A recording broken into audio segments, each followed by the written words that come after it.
오늘 말씀 열왕기하 18장 17절부터 끝절 37절 말씀까지 약간 길긴 하지만 그래도 읽어보도록 하겠습니다. 열왕기하 18장 17절부터 37절 말씀까지 제가 가진 성경으로 구약성경 594페이지에서 595페이지 정도 됩니다. 찾으신 줄 알고 저와 여러분이 번갈아 가면서 교독하고 마지막 절 합독하도록 하겠습니다. 제가 먼저 봉독합니다.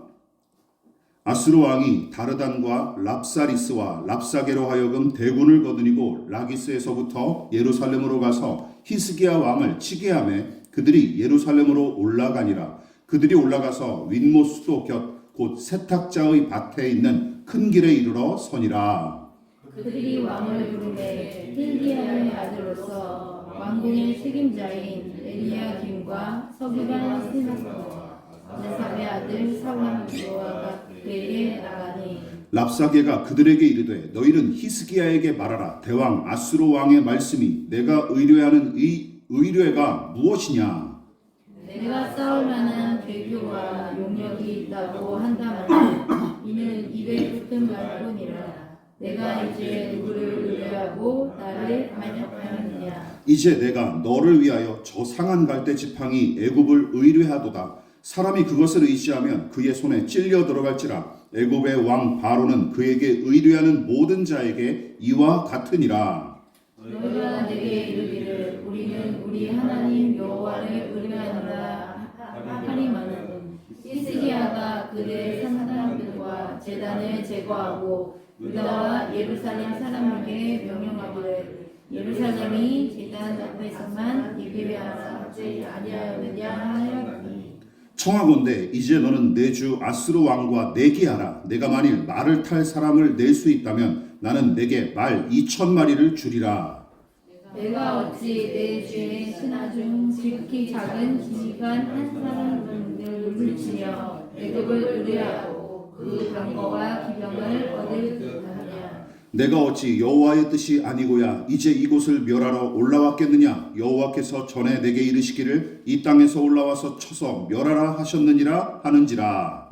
hil기야의 아들 엘리야김과 세나와 요아가 랍사에게 이르되 우리가 알아듣겠사오니 청하건대 아람 말로 당신의 종들에게 말씀하시고 성위에 있는 백성이 듣는 데서 유다 말로 우리에게 말하지 마옵소서. 랍사게가 그에게 이르되 내 주께서 내 주와 내게만 이 말을 하라고 나를 보내신 것이냐? 성위에 앉은 사람들도 너희와 함께 자기의 대변을 먹게 하고 자기의 소변을 마시게 하신 것이 아니냐 하고 랍사게가 드디어 일어서서 유다로 크게 소리질러 불러 이르되 너희는 대왕 아수르 왕의 말씀을 들으라. 왕의 말씀이 너희는 히스기야에게 속지 말라. 그가 너희를 내 손에서 건져내지 못하리라.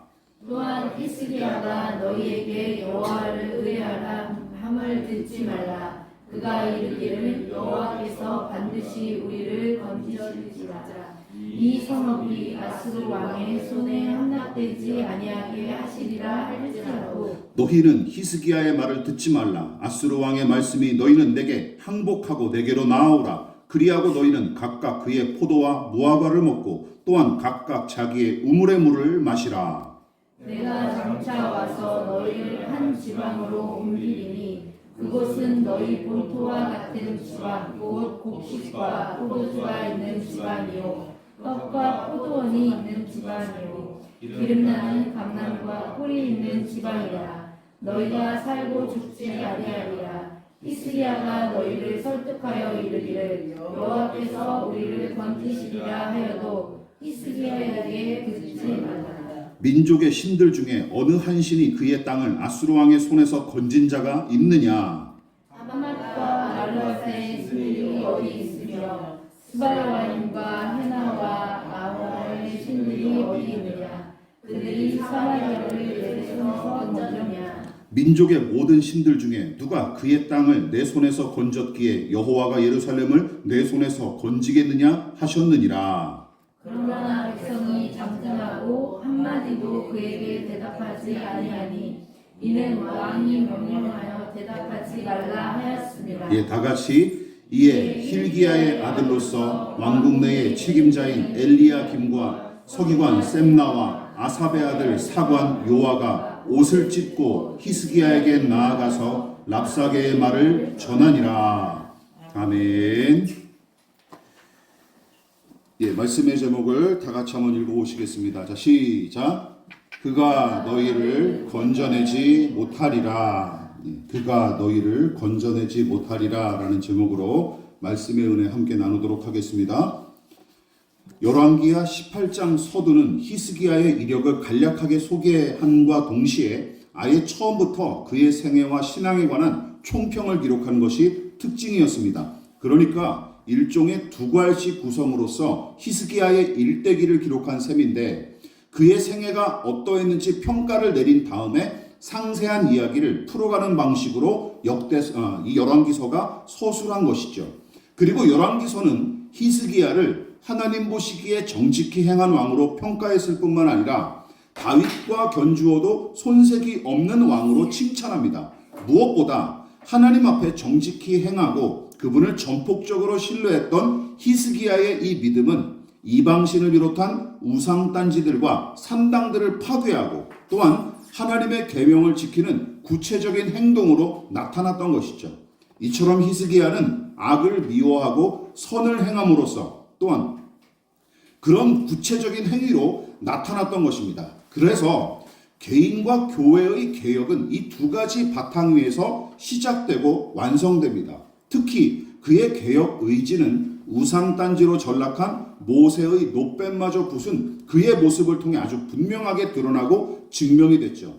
이 놋뱀은 민수기에 등장하는 것으로서 용서하시고 구원하시는 하나님을 상징하는 아주 귀한 유물이고 또한 심지어 법궤처럼 하나님께서 친히 지시해서 만든 물건이었죠. 그래서 이스라엘 백성은 이 일을 기념하기 위해 이 놋뱀을 고이 간직했으나 어느덧 이 백성이 놋뱀 자체를 신주단지처럼 모시며 분양하는 짓을 저질렀고 그래서 히스기야는 그 놋뱀이 그저 느후스단 즉 놋조각 따위에 불과하다는 사실을 백성에게 상기시키며 부숴버렸습니다. 아무리 역사적으로 중요한 유물이자 기념비적인 유산일지라도 심지어 위대한 지도자인 모세가 제작했을지라도 그것이 하나님 대신 숭배하는 우상단지로 전락했다면 히스기야는 개혁할 대상으로 여겨 가차없이 부숴버렸습니다. 또한 본문은 히스기야의 형통한 삶을 기록했지만 기억나시죠? 정작 아수르가 침략해서 괴로움을 당하는 모순된 현실에 관해서도 분명히 기록하고 있습니다.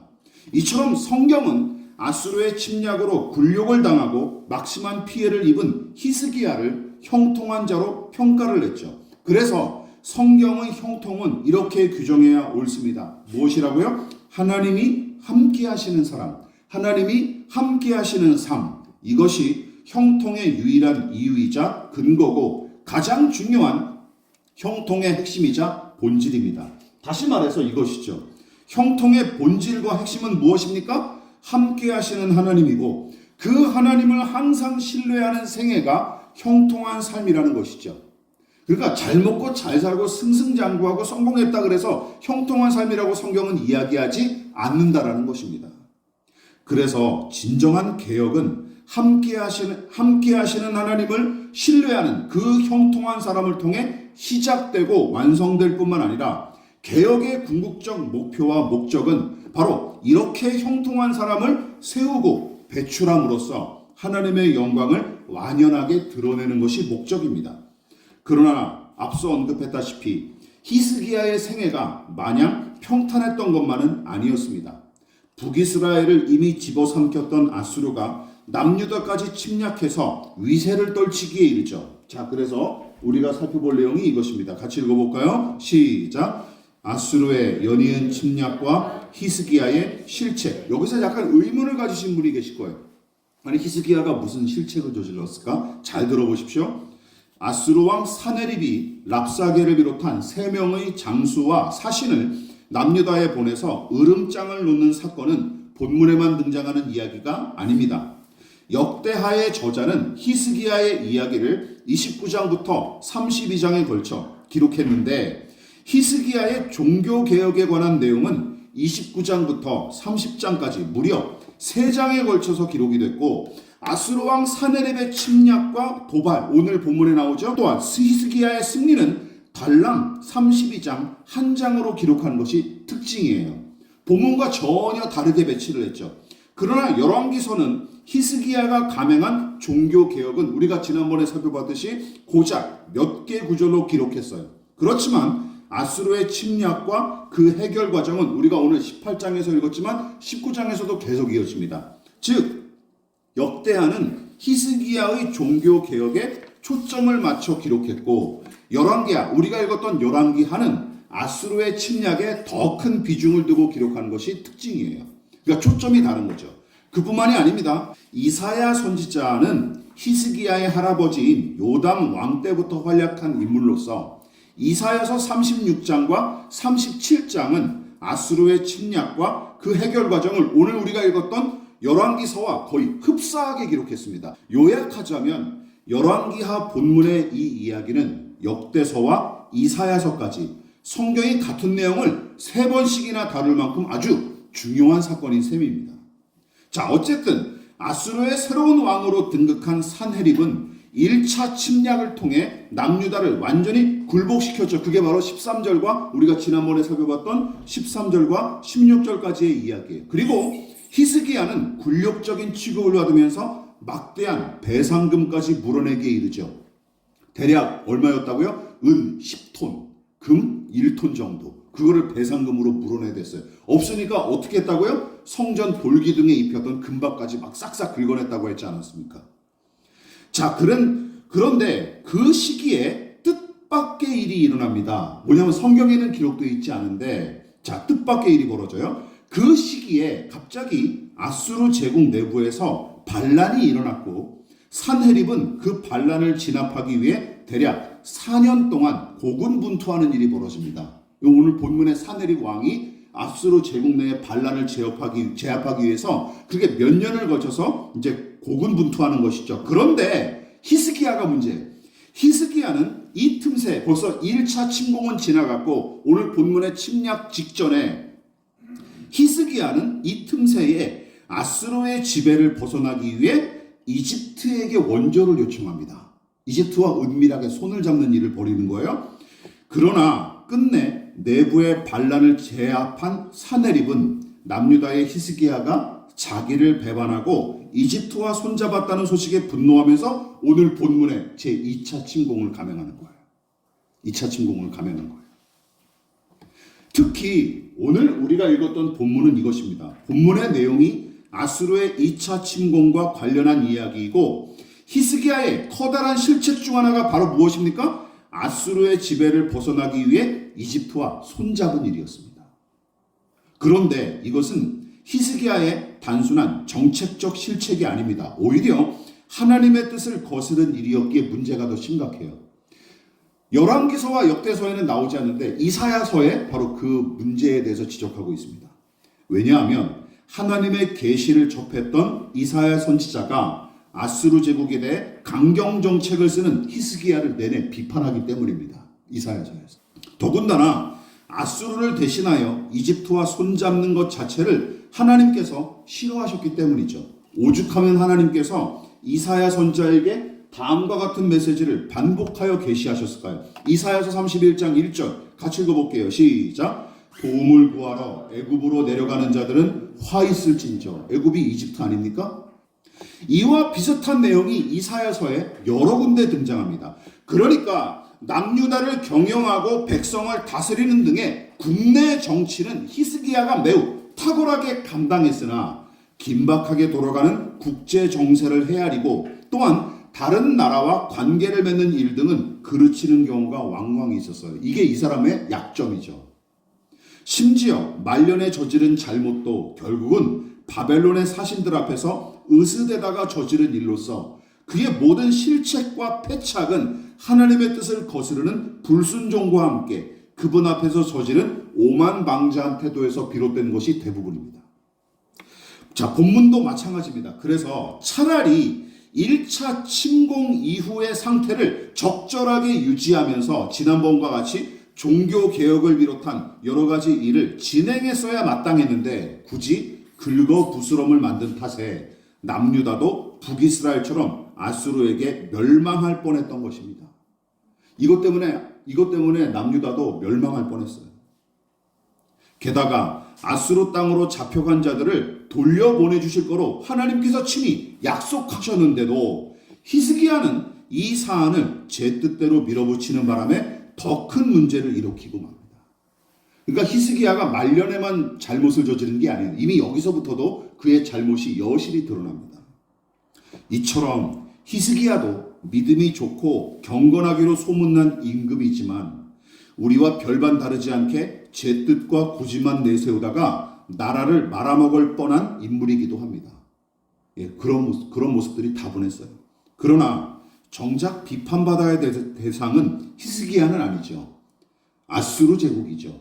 자, 두 번째, 그래서 우리가 함께 살펴볼 내용 같이 읽어보겠습니다. 시작. 남유다 백성을 선동하고 하나님을 조롱하는 랍사게. 본문에서 주로 화자로 등장하는 랍사게란 사람은 아수르 왕 산헤립의 직속 부하이자 대변인으로서 산헤립이 히스기야와 그 백성의 저항의지 자체를 처음부터 꺾어버리기 위해 보낸 인물입니다. 특별히 세운 인물이에요. 심지어 통역관을 거치지 않고 히브리어로 직접 말하면서 유다 사람들을 주눅들게 했는데 그만큼 머리가 매우 비상하고 화술도 뛰어난 인물이었습니다. 무엇보다 본문에 기록된 그의 연설이 그 사실을 아주 증명해 주는데 특히 이집트와 그 왕을 깎아내린 표현이 참 기가 막힙니다. 21절을 함께 살펴볼까요? 자, 시작. 이제 내가 너를 위하여 저 상한 갈대 지팡이 애굽을 의뢰하도다. 사람이 그것을 의지하면 그의 손에 찔려 들어갈지라. 애굽의 왕 바로는 그에게 의뢰하는 모든 자에게 이와 같으니라. 상한 갈대로 만든 지팡이, 이게 랍사게가 이집트를 표현한 말이에요. 상한 갈대 같은 지팡이. 그 지팡이가 무슨 힘이 있습니까? 갈대로 만든 지팡이가 말이죠. 모욕적인 말입니다. 게다가 그 지팡이를 손에 잡으면 잡을수록 어떻게 된대요? 너의 손만 베이고 말 것이다 라고 아주 기가 막히게 표현을 하죠. 그리고 비웃습니다. 그러나 지금 랍사게의 목표는 이집트가 아니죠. 그는 이제 남유다 백성에게 히스기야 왕을 불신하게끔 유도하는 말을 계속 내뱉습니다. 자, 직접 언급한 내용만 따로 떼어 살펴봐도 꽤 많아요. 이렇게 4구절이나 돼요. 29절부터 32절까지 말이죠. 눈으로 한번 쭉 보십시오.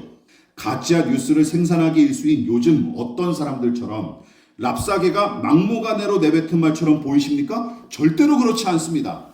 히스기야를 향한 랍사게의 이 비난은 철저히 사실에 근거합니다. 왜냐하면 제가 앞서 언급했다시피 아수르의 지배를 마뜩치 않게 여겨 배반하고 이집트와 은밀히 수교를 맺었던 당사자, 게다가 이사야 선지자를 통해 계시하신 하나님의 뜻마저 무시하고 그 일을 추진했던 장본인이 누굽니까? 바로 히스기야 왕 아닙니까? 히스기야 왕이었어요. 그 결과가 무엇입니까? 도움이 될 줄 알았던 이집트와의 수교는 아무런 효력을 발휘하지 못했고 도리어 아수르 왕 산헤립의 심기를 제대로 건드리는 바람에 더 큰 화를 입을 지경이었죠. 이처럼 나라의 명운을 걸고 펼쳤던 히스기야의 외교 정책이 완전히 실패했으니 랍사게가 남유다 백성에게 야, 히스기야에게 속지 마라 하고 내뱉은 말은 분명한 근거를 바탕으로 주장한 말이기에 백성들에게 더더욱 강력하게 와닿았을 것입니다. 그러나 이 정도는 시작에 불과했습니다. 랍사게는 정확한 타겟을 정해서 남유다 사람들을 미혹했는데 바로 히스기야가 남유다 백성에게 여호와를 의뢰하라, 여호와께서 구원하신다 하고 격려했던 말을 아주 직접적으로 노렸습니다.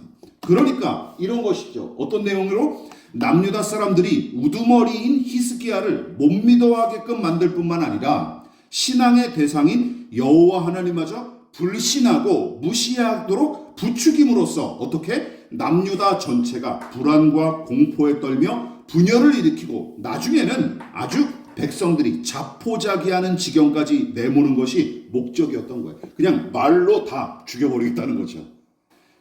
그 중에서도 하나님을 향한 신앙심이 깨지고 느슨해지게끔, 또한 하나님에 대해 은근히 폄하하고 왜곡하는 내용을 매우 적절하게 전달하는 이 솜씨가 그야말로 혀를 내두를 정도로 매우 뛰어납니다.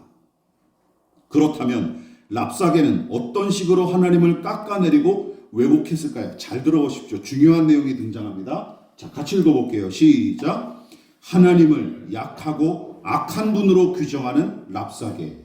여러분, 랍사게는 남유다 백성 앞에서 여호와 하나님의 이름을 자주 언급했지만 그것은 그분을 두려워하고 찬양하는 마음과는 아무런 상관이 없었습니다.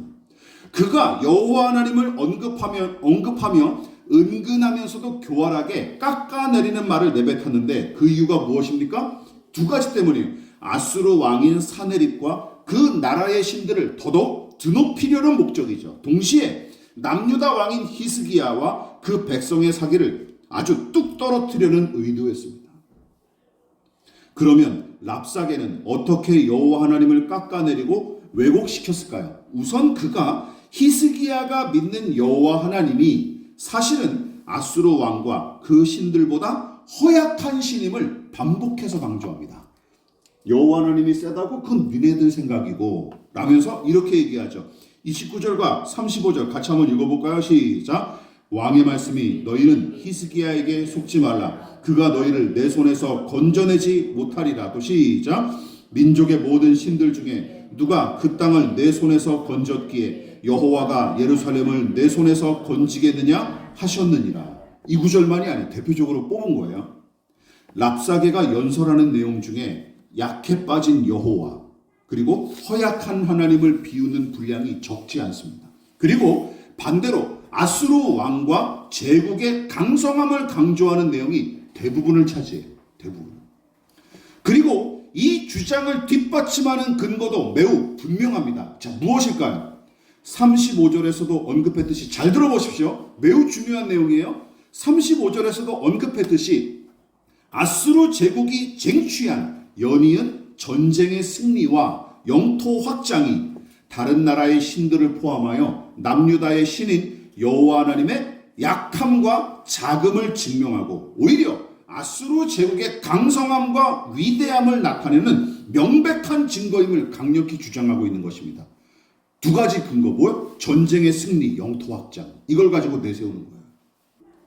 이 논리가 여러분 얼마나 현실적이고 합리적입니까? 그렇죠. 매우 현실적이고 합리적이에요. 여호와 하나님이 모든 신보다 뛰어나고 아수르 제국보다 강하다면 여러분 남유다가 굴욕당한 것은 물론이고 북이스라엘의 멸망은 어떻게 설명하겠느냐는 말입니다.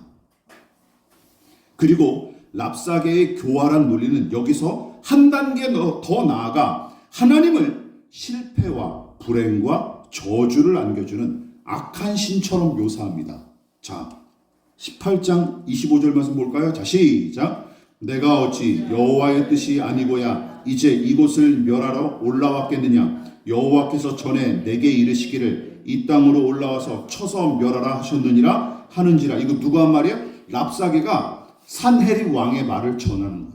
산헤립 왕이 이런 말을 했다는 거예요. 뭐라고 얘기했대요? 산헤립 왕이 선지자 노릇하고 있는 것이죠. 내가 너희들 여호와 하나님의 말씀을 내가 들었다. 계시를 들었다. 어떤 계시? 남유다를 쳐서 멸하라 라는 계시를 들었다는 거예요. 네. 웃기죠? 랍사게가 아수르 왕 사네립이 한 말을 전한 것인데 남유다와 그들의 신인 여호와를 비아냥거리며 내뱉은 말입니다. 즉 이런 뜻이죠. 너희가 믿는 여호와 하나님이 남유다를 쳐서 멸하도록 허락했고 우리는 그 은혜 덕택에 아무 탈 없이 여기까지 왔다. 너희들 코앞까지 왔다. 라고 이야기하는 거예요. 참 무시무시한 말입니다. 여러분 다시 말해 여호와 하나님이 아수르의 침략을 허락했고 남유다를 마음껏 유린하도록 허락했다는 뜻입니다. 물론 이 내용은 하나님을 만사를 주관하시는 분으로 고백한 것처럼 보이지만 정작 이것은 하나님을 사랑하고 신뢰하는 마음에서 비롯된 신앙 고백이 아니라는 것은 저와 여러분도 다 알고 있지 않습니까? 오히려 여호와 하나님을 어떤 분으로 이 랍사게가 묘사하고 있는 거예요? 남유다 백성을 괴롭히고 못살게 구는 신인 것처럼 왜곡하고 호도하기 위한 메시지에 불과합니다. 그러나 히스기야와 남유다 백성은 이 논리를 쉽게 반박할 수 없었을 것입니다. 당연하죠. 생각해 보십시오. 하나님이 선하시고 남유다 백성을 사랑하신다면 어째서 아수르가 북이스라엘을 집어삼키고 남유다까지 괴롭히는 일이 일어났겠습니까? 그리고 이것은 우리의 현실과 아주 맞닿아 있는 질문이죠. 다시 한번 묻습니다. 하나님이 선하시고 남유다 백성을 사랑하신다면 어째서 아수르가 남유다를 괴롭히고 고통 가운데 내모는 일이 벌어질까요? 그 논리에 남유다 백성은 마지막 절 우리가 읽었죠. 침묵할 수밖에 없었고 아무 말도 할 수 없어서 침묵할 수밖에 없었고 히스기야의 신하들은 비통함에 못 이겨 옷을 찢을 뿐이었습니다. 할 말이 없어요. 랍사게의 논리가 완벽하게 들어먹힌 셈이죠. 그래서 그는 자신 있게 다음과 같이 마지막으로 주장했습니다. 뭐라고요? 자, 시작. 히스기야와 그의 하나님 모두 너희를 건져내지 못하리라 라고 결론을 맺고 있습니다.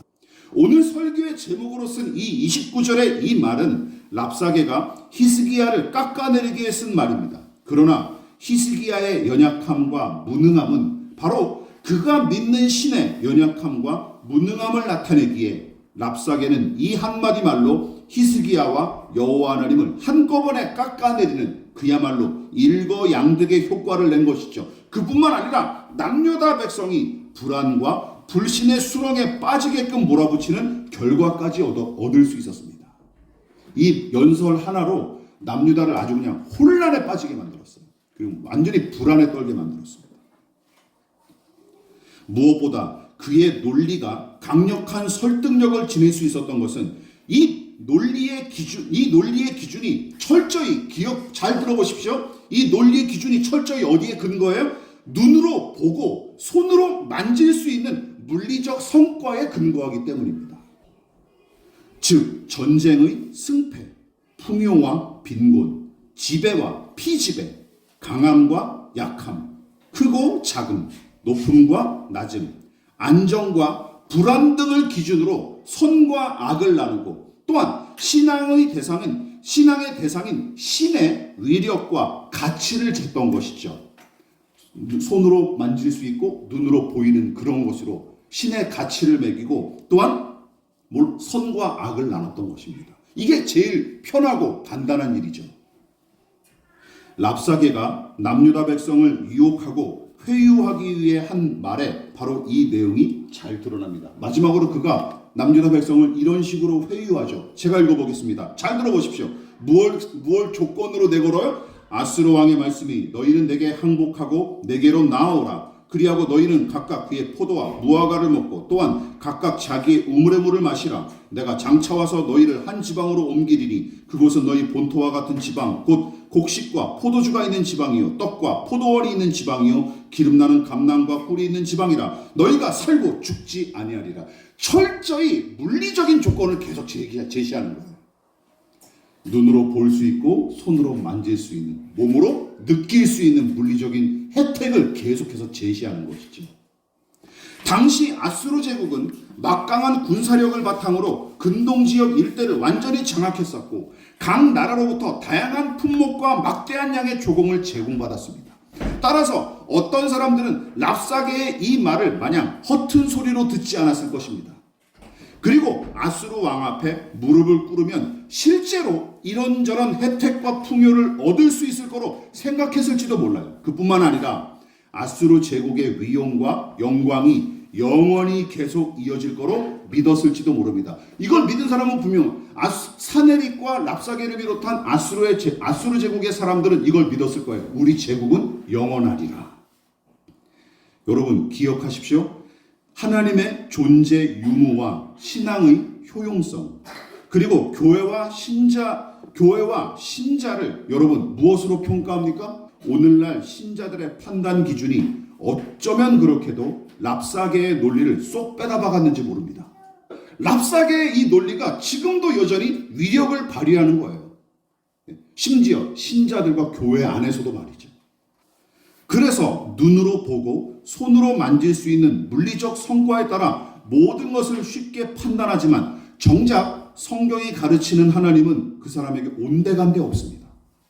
그저 자기의 바람을 철석같이 들어주는 소원 성취의 하나님, 램프의 요정처럼 내 멋대로 부릴 수 있는 하나님, 또한 내가 필요할 때마다 해답을 제시하고 매번 응답하면서 친절히 안내해주는 하나님, 그리고 풍요와 안락과 건강과 승리를 얻기 위한 수단으로 하나님을 믿을 뿐이죠. 그래서 잘 들어보십시오.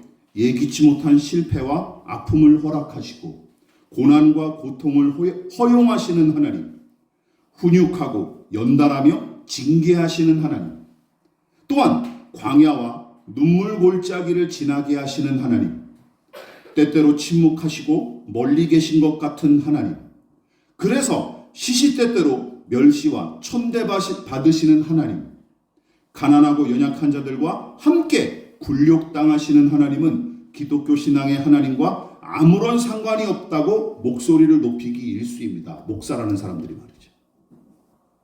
오늘날도 랍사계의 논리와 주장은 여전한 위력을 발휘할 뿐만 아니라 심지어 교회와 신자마저 거기에 마음을 두고 고개를 끄덕이는 경우가 허다합니다. 오늘날 한국교회 신자들이 2700년 전에 그 자리에 랍사계가 연설하는 그 자리에 앉아 있으면 다 두 손을 모으고 고개를 끄덕이면서 그러고 있었을 거예요. 예? 친일파가 아니라 친아수르파가 되어서 그렇게 넘어갔을 거예요. 예? 멀리서 찾을 것도 없습니다. 우리 자신과 우리 주변을 살펴보십시오. 말씀을 마무리하도록 하겠습니다. 그러나 불행 중 다행인 것은 히스기야와 남유다 백성이 랍사계의 말에 동조하지 않았고 바람 앞에 꺼져가는 촛불과 같이 연약한 믿음일지언정 하나님을 향한 신뢰와 소망을 잃지 않기 위해 몸부림치는 중이었습니다. 그래서 랍사계가 내뱉은 말 중에는 히스기야와 남유다 백성의 신앙을 엿볼 수 있는 내용이 여러 번 등장하는데 그들이 뭐라고 고백했답니까? 우리 마지막으로 읽어볼게요. 자, 시작. 우리는 우리 하나님 여호와를 의뢰하노라. 또 시작. 여호와께서 반드시 우리를 건지실지라. 히스기야와 이 남유다 백성이 종종 이 말을 내뱉었기에 사네립 왕이 그걸 들었다는 것이죠. 아수르 군대에 완전히 장악당하고 왕과 하나님마저 모욕당하며 모든 소망이 다 사라진 것 같은 처지. 그런데도 하나님을 태초부터 영원까지 살아계시고 사역하시며 사랑하시는 하나님, 이미 승리하셨고 마침내 승리하실 하나님으로 신뢰하는 것이 여러분 기억하십시오. 진짜 믿음이고 기독교 신앙의 정수입니다. 믿으십니까? 이게 진짜 믿음이에요. 그리고 하나님께서 기뻐하시며 받으시는 향기로운 믿음이 무엇입니까? 어떤 상황에서도 살아서 꿈틀거리는 생명력 있는 믿음, 영원히 남아 끝내 증명될 믿음이 무엇입니까? 바로 이거예요. 이 믿음. 고난 중에서도 불행 중에서도 이것을 고백하는 사람이 진짜 믿음을 가진 사람입니다. 이 믿음이 우리에게 있습니까? 그리고 오늘날 교회는 이 믿음을 가르치고 신자들에게 진작시킵니까? 우리 영업사원을 만들기에 급급하죠. 그러나 우리는 이 믿음으로 더 깊이 하나님을 만나고 체험해야 합니다. 믿으십니까? 그리고 더 깊고 분명하게 그분의 뜻을 헤아리는 방법이 바로 이 믿음을 간직하는 일입니다.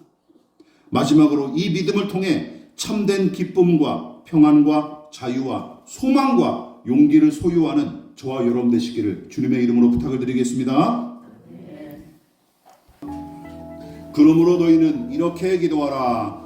하늘에 계신 우리 아버지, 아버지의 이름을 거룩하게 하시며 아버지의 나라가 오게 하시며 아버지의 뜻이 하늘에서와 같이 땅에서도 이루어지게 하소서. 오늘 우리에게 일용할 양식을 주시고 우리가 우리에게 잘못한 사람을 용서하여 준 것 같이 우리 죄를 용서하여 주시고 우리를 시험에 빠지지 않게 하시고 악에서 구하소서. 나라와 권능과 영광이 영원히 아버지의 것입니다. 아멘.